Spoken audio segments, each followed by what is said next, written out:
Hey, have you ever heard of the concept of 5011 jobs? You ever hear? So it's when I think about the idea of someone having 5011 jobs, I think about a person who is um, just multifaceted and working really hard at in a lot of different areas. And personally, I always wonder, when do they rest? When do you, if you are working multiple jobs, if you are doing so many things for so many people, when do you rest? I'm LaRonda Great, and I have a community called Our Own Lane, where my goal is to support Black professionals who work in private schools. I chose this goal and mission and my vision because I worked for 25 years in private schools. And over the course of my 25-year career, one of the things that I was missing most was being in community with Black professionals like myself. Where do I go to learn and glean knowledge from those who have walked the path before me? And in 2001, I attended the National Association of Independent Schools People of Color Conference. And that's where I discovered the answer to my question. My people were there. In 2001, the conference had started in 1986 with about 200 participants. Okay, so the concept of bringing people of color who were working in private schools together for a conference to uh, uh, think about ideas, compare what they were going through with what was happening at other schools. That conference grew into an international event. I remember my first conference in 2001 was held in Honolulu, Hawaii, and I cried through the entire conference. Here's why. Having grown up in predominantly Black spaces in Detroit from age 0 to 13, Inkster, Detroit, that Michigan area, I knew the power of being in community with other Black people who looked like me on a spectrum, right? I knew people who, um, there was the mayor, Mayor Coleman Young was the mayor of Detroit back in the 70s when I was growing up. And I just I understood that sense of self that I had, and I took with me when we would move from Detroit to Lawton, Oklahoma. It's just Fort Sill. It's a military base. It's much more diverse community, more white people than I'd ever lived with in my life. And I was comfortable in that space because I had a strong grounding and a strong sense of my own cultural identity from growing up in Detroit. All right. So that means that when in 1998, I did my internship at a school that was predominantly white, I was fine. I was comfortable with my own identity, who I was coming into that space, even though I was one of few. In 1998, I knew that I would be the token Black professional working at that school. They made no qualms about it. The head of school said to me, I want the people to see you because it demonstrates that the school is making an effort to integrate, to have the students see a leader, a professional that looks like them. This past week, I was I had a lot of one-on-one calls with what I call OGs, veterans, right? These folks who were in these positions before I ever joined in 1998. I had a conversation with someone who was at a couple of people who were at that 1986 People of Color Conference, one who is still working in schools, and the other who has since retired. The story remains the same. Being one of only one or one of a few in your school, or even being one of you have a cohort. One of the people that I spoke to works in a school that has a good size of people of color in their school. And in that space, however, we talked about agency. We talked about how do you, in any of these spaces, in any role that you have as a Black professional in private schools, how do you leverage your power? How do you leverage your position? Okay. If you're working in the admissions office, I have had Black admissions folks tell me they still sit on a committee. They sit on an admissions committee. Even if you're the director of the admissions program for that school, you report directly to the head of school, right? And you have a team. You may have a team. You may have a small team. You may have a big team, depending on the size of your school. That's great. How do you bring your full self into that relationship that you have with the head of school? How do you get across? You also have to report to the board, because private schools depend on enrollment, and the board is there to help support that enrollment. Schools won't be schools. They're not publicly funded. They are funded by people who believe in the mission of the school and excuse me, and want that mission instilled in their children, right? And you, as the Black professional working in that space, whether it's admissions or the advancement office, or you're a classroom teacher, you're a division head, how do you, when you are one of or one of a few, how do you get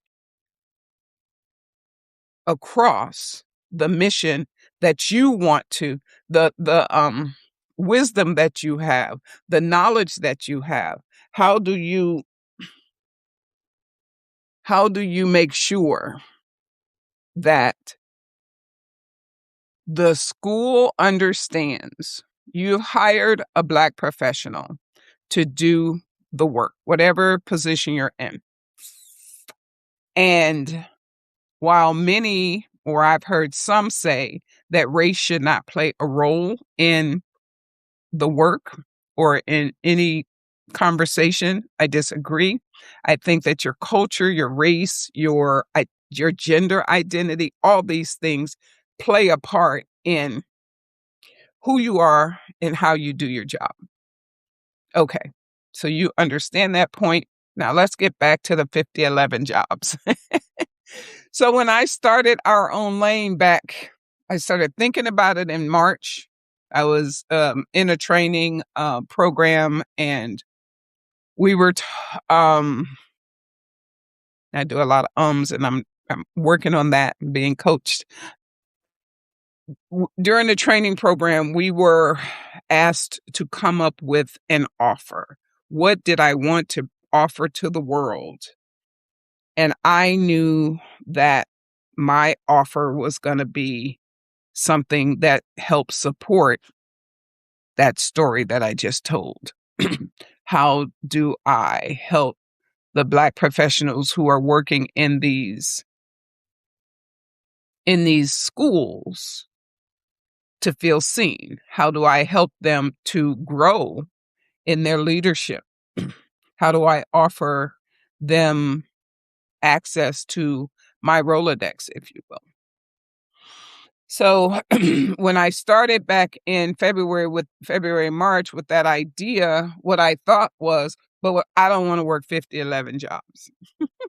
I don't want to do 17,000 different jobs. I would like to have one job because that's the way I was trained. I've had jobs since I was probably it was before I left Detroit. So I had a paper route. And then I worked for the city program, CETA. I remember that. And that was always, that concept was, you do your job, you get paid. Well, actually, the paper route was more entrepreneurial, but you still had a boss. Excuse me. I had to deliver the papers, and then I had to collect from my customers, and I had to pay a part of what I collected to the people who gave me the papers. So that's the strategy that I understood. That's the way I understood capitalism to work. Excuse me, you give a service, you get paid for that service. Well, I apologize for that.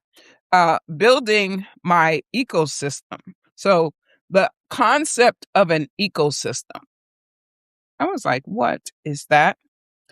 I remembered past Bishop T.D. Jakes one time talking about the concept of revenue streams. He said, you don't want to have all your money in one bucket. This can be an investment. And that's probably what the title,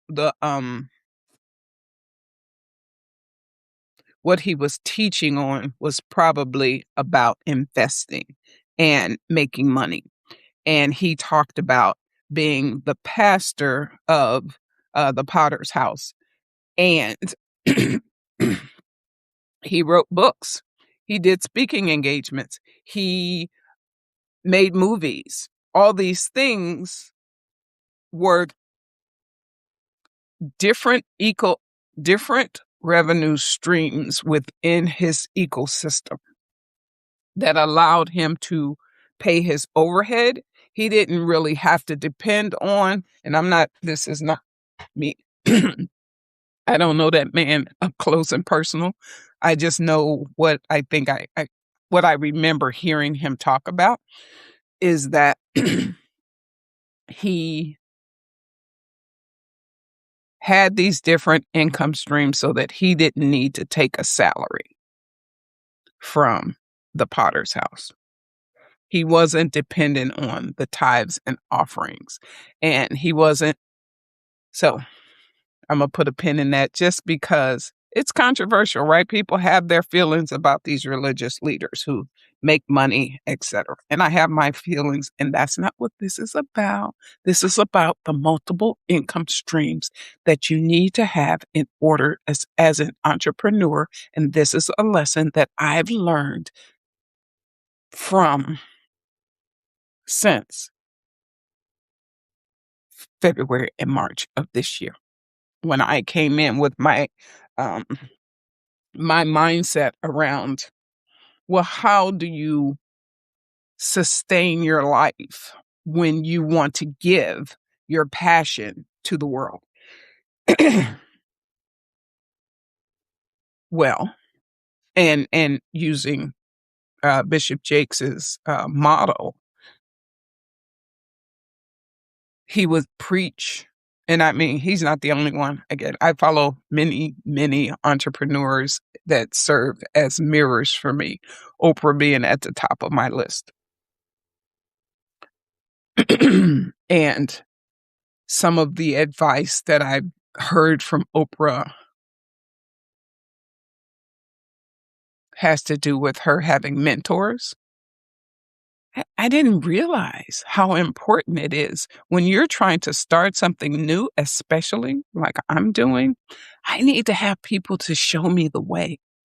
And it is humbling.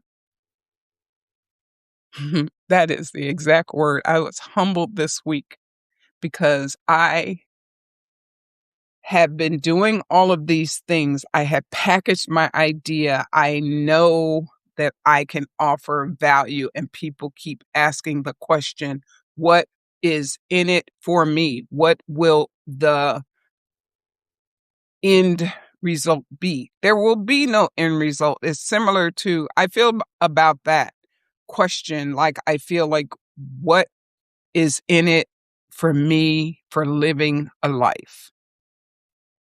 I am trying to be the best person that I can be. I am trying to offer as much assistance to people while at the same time take that much care for myself. And that model is what I want to give to other people. And I would like for you to pay me for me to teach you how I gained my level of audacity and my level of comfort jumping out into spaces that were not built for me. That's why I'm here on Substack. That's why I'm recording live. I've done a lot of things along this journey, recording my weekly YouTube video and then posting it on YouTube in the hopes that, or the thought that YouTube was going to be the way that I would be able to get back to the salary that I had made at my last job. That's the goal. So if I put that as my goal, it's like, yep, I want to work for myself. I want to do these things to help other people. How am I going to get there? Well,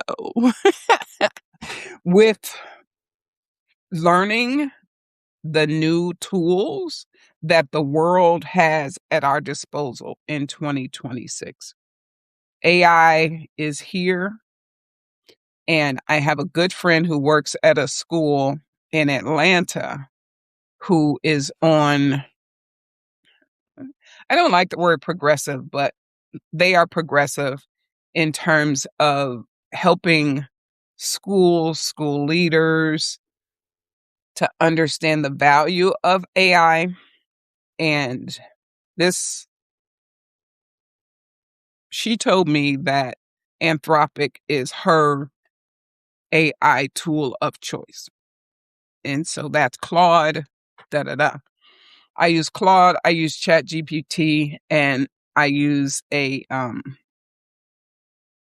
specialized AI tool also, all because, and sometimes I jump over into Gemini or Copilot, or I am just trying to learn how to have the right supplies, if you will, to use a school analogy. I'm an educator. I need my pencils. Sometimes, I have um this is a great analogy. Let's see if I have, yes, I do. I have tools. Okay. So show and tell. Pencil, regular pencil with an eraser. This was great. When I was a child, you were happy to have a number 2 pencil. If you needed to take a standardized test, is this a number 2? Yeah, the number 2 pencil, right? And then along came this puppy right here, right? This is a mechanical pencil that has the lead. I don't need a pencil sharpener. Here I need a pencil sharpener, and when I sharpen this pencil all the way down, then I need a new pencil. Here, I've got lead inside here, and yes, it needs to be refilled, da da da. That's all I'm saying. These tools, the AI tools that I'm using, are supplements. They will help me write the great American novel, perhaps. Um, and so learn the tools, learn how to use them, all toward the goal, and the mission is to build our own lane community, to have LaRonda Greats be out here in this world supporting not just Black professionals in schools, right? So I'm going to tell you about my 5011 jobs that I came up with, streamlined this morning so that they made sense to me, so that they didn't make me exhausted just thinking about the amount of work that's ahead of me. That expression that says, if you do what you love, you'll never work another day in your life. That's what I'm trying to build for myself, because I have worked hard for other people. I have done work. I have supported other people. I have cared for others. I raised 2 children. And it wasn't as fulfilling as this journey that I've been on in 2026. So, my offers. I have a community that I call the Black Queens community for Black women over 50. That is a group of women that I have been um, in community with since probably 2021. I don't remember the exact. Is that right? Yeah, I think it's 2021, because I was living in San Francisco when the idea came up in my mind. It was like, oh, yes, I am one of those Black women over 50. And we were coming out of Black Lives Matter and George Floyd and all these things. And I was thinking, man, Black women over 50, my life matters too. My opinion matters. And I was just at the beginning of starting to feel ageism, starting to feel that I had reached an age where people, I remember the first time I heard the term, okay, boomer, right? I was born in 1963, full disclosure. It still kind of sticks with me a little bit, because I don't know if you're going to punish me because you hear that I am 63 years old. And I am betting on myself. I'm betting on you to be more um, evolved than that, and to know in 2026, if you have someone who still has their mental faculties, if they still have their mental faculties and they can offer you wisdom, please listen. If they're telling you foolishness, use your discernment. That's all I'm going to say about that. I was not blessed to be raised by grandparents. I had a great aunt who was alive, but even she passed in the 80s. So that type of wisdom, the type of wisdom that I am trying to offer, is built out of that. That's where I'm coming from with that. My next offer that I have is the Our Own Lane Accelerator. So Our Own Lane is the community that I built at 3 levels. The on-ramp, which is free, takes you into my school community, and where I'm starting next month. We will start, I hope we're going to start to have conversations. I've got probably about 20 members in that community right now. Love to grow it.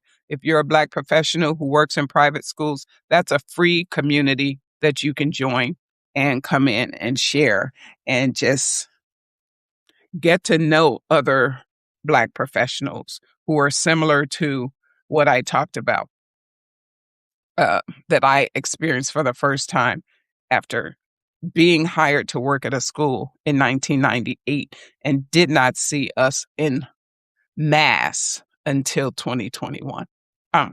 2001, not 2021. 2001, when I attended the People of Color Conference. So the first lane, the on-ramp, come in absolutely free. If you want to be in a cohort that is specifically targets the school year, has different themes for each month to help you make it and survive in and thrive in your current position. At this middle space, there's the accelerator lane. And then there's the third lane, which is the pace setter lane. And those two are paid lanes. The accelerator is $1,297 for the year. If you're a pace setter, for example, if you're a new division head, et cetera, and you would like to have an experienced former retired administrator on your team outside of who does not work inside your school, I'm raising my hand for that role. And the cost to be in that lane is $3,997. My goal, my mission, um, as I build this out would be to probably do some, come in and do some trainings, build some webinars, some online things, etc. Deal with a school that is interested, or maybe even I'm thinking work with a regional organization that supports independent schools who is not afraid to have training and topics that support Black professionals who work in private schools. That's the ask, right? That's what I'm working toward. I know politically the country has been in a is a little challenging for some people. If you are working in a private school, though, if you're going to show up this August, you showed up July 1st because you got a new gig in a senior admin role, you're doing pretty good. You got a job. Let's go. Let's go. I'm proud of you. I celebrate that, and I mean that sincerely, because the job market right now is tough and people are having a hard time getting jobs. So probably at least once a month, I'm going to remind you to have a sense of gratitude that you have a job. Now, now you have the job. How do you keep yourself from going insane, from keep yourself from allowing the weight of the job to weigh you down? How do you do that? Let's talk about it.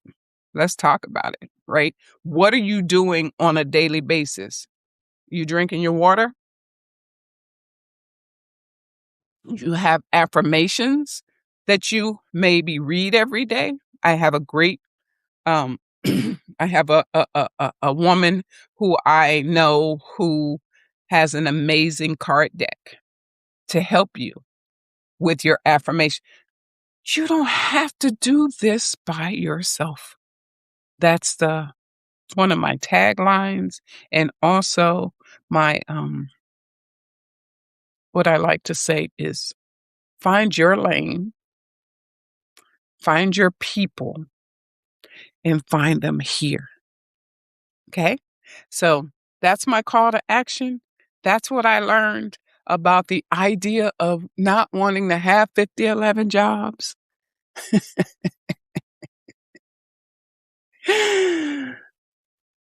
At the end of the day, what I've learned is that I just want to be in alignment with what I want to do, what is in my heart to do, and that is to serve people, to be able to take care of myself and not live under an overpass.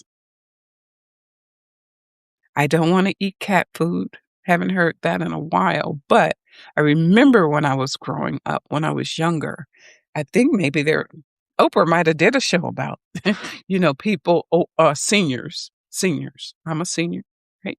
Senior citizens who didn't have enough money to buy food, so they were eating cat food. I'm a new age senior. I'm a new age senior who likes technology, who loves to serve people, who believes in kindness, and believes that I have a product and I have a mind and I am building something that I don't see out in this world right now. So it's a passion project. I'm not everybody's cup of tea. I'm not worrying about whose cup of tea. I am not. I am worried about you. And if you're watching this video and this makes sense to you, consider joining our own lane. If you're a Black woman over 50, consider joining the Black Queens group. You will have a link in the description. The Black Queens group will start in September, so that won't be available until probably mid-August. But our own lane community, I launched it April 29th, and my goal is to have 30, 24 members in the accelerator lane, and I call that middle lane, for $1,297, and then 6 one-on-one elite level VIP members in the pace setter lane, $3,997 for a year of one-on-one mentorship, someone to walk through with you your journey within private schools as a Black professional who might not feel that you have the safety to be yourself and speak on things that you encounter on a daily basis. I know the experience. I know the feeling. I walked those halls for 25 years. I did it in 5 different schools from 1998 to 2023. I'd love to help you. All right. See you later.